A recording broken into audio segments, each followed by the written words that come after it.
Inilunsad ng Bangsamoro Women's Commission ang isang bagong segment na tinatawag na Dear BUT o Babae Usap Tayo segment na nagnanais na bigyang daan ang mga kababaihan na maibahagi ang kanilang mga kwento at tagumpay, pangarap at inspirasyon. Layunin ng segment na ito na magsilbing plataporma para sa boses ng kababaihan.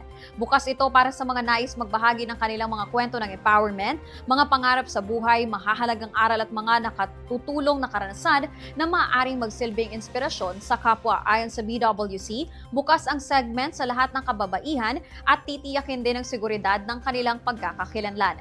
Malaya din ang mga kalahok na pumili kung nais nilang ilagay ang kanilang tunay na pangalan o anonymous. Para sa mga interesadong lumahok, kailangang simulan ng sulat sa katagang Dear BUT at ipadala ito sa pamamagitan ng pag-message sa official Facebook page ng programa o sa pamamagitan ng pag-text sa numerong 0949-584-2337.